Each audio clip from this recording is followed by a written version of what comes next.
band with the Special Forces of Pakistan. I'm the guy that was nominated twice for the Fragrance Award and won it twice. I'm the number one, I'm the best, I'm the champion.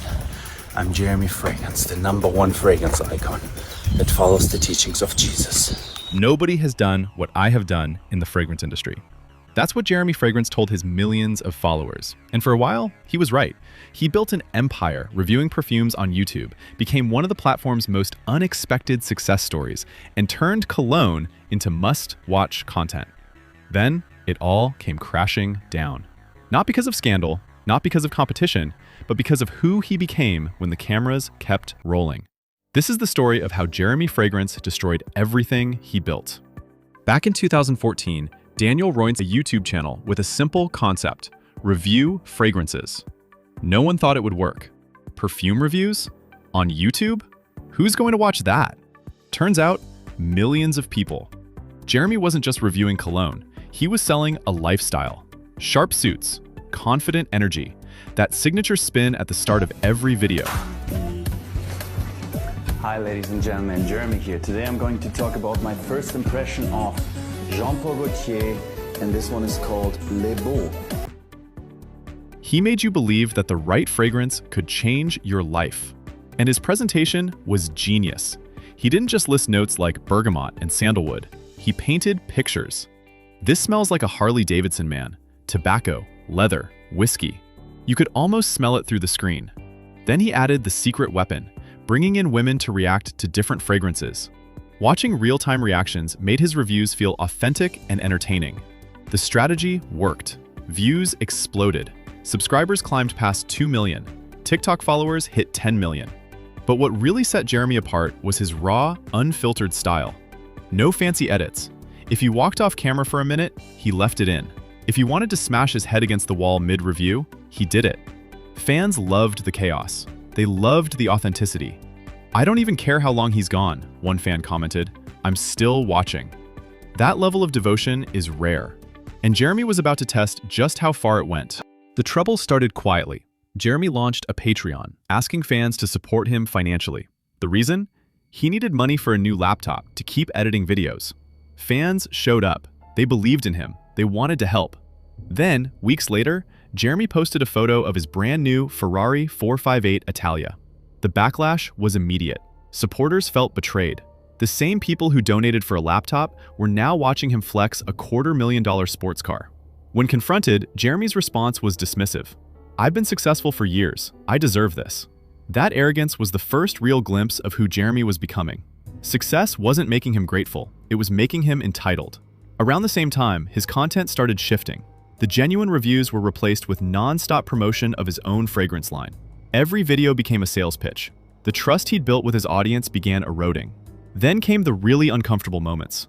Jeremy started making inappropriate comments about women in his videos. Alcohol with drugs, fucking women non-stop and using them for my benefits. I could do that, but that would be not compliant with my soul and my ethics. He'd interrupt reviews to say things like, "I got totally a boner seeing your face." He'd pursue women on camera who clearly weren't interested, pushing boundaries that made viewers cringe. What was once charming confidence now looked like something else entirely. The Sarah Fragrance situation is where everything went from uncomfortable to undeniable. Sarah was a fellow fragrance content creator. After they met at an event, Jeremy began messaging her. At first, it seemed professional. Then it escalated quickly. He called her a hot woman and started asking loaded questions about what would happen after dinner if she wore a sexy dress. Sarah shut it down clearly. "It's not going to happen." But Jeremy didn't stop. He sent more messages, more graphic, more insistent. He assumed her outfits meant she was inviting that kind of attention. Sarah remained firm. "That's a dream you have." When the screenshots resurfaced online, the response was brutal. Comments flooded in. His ego clearly can't handle rejection. "I honestly believe he's pressured women before." Jeremy reportedly tried calling Sarah to smooth things over. She didn't answer. So he switched tactics, sending Instagram messages painting himself as the victim. He claimed her accusations were destroying him emotionally and blamed her for his mental state. To most viewers, this looked like manipulation, not accountability. But it didn't end there. Years later, Jeremy took his search for a partner to TikTok, publicly messaging women barely over 18, half his age. He referred to them as ultra young and sent messages that crossed every line. Screenshots showed him asking explicit questions, pressuring them with prompts like, "Yes or yes, babe," and allegedly requesting nude photos. In one video, he interrupted himself to say, "I got to interrupt your video. I got totally a boner." This wasn't flirting gone wrong. This was a pattern, and people had seen enough. Today, Jeremy Fragrance barely resembles the creator who once dominated the fragrance community. His content has devolved into repetitive catchphrases, recycled clips, and promotional loops for his own perfume line. The raw energy is gone. The honest opinions are gone. The deep fragrance knowledge that made him special is buried under endless self-promotion.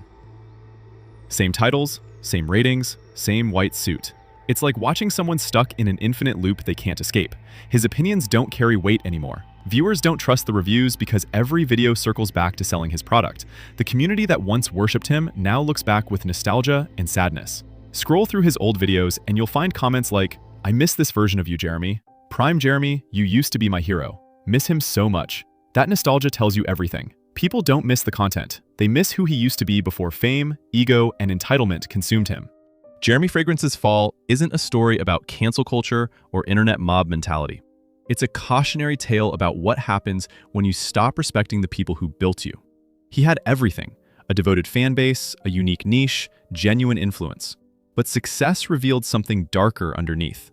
The confidence became arrogance. The authenticity became performance. The connection became exploitation. And when your audience realizes you don't see them as people, just as revenue streams and validation machines, they leave. Not because they're fickle, because they deserve better. Jeremy Fragrance proved that you can have millions of followers and still lose everything that matters. Because at the end of the day, trust is fragile, respect is earned. And once you break both, no amount of cologne can mask what's underneath. The fragrance community still remembers who Jeremy used to be. The question is, does he?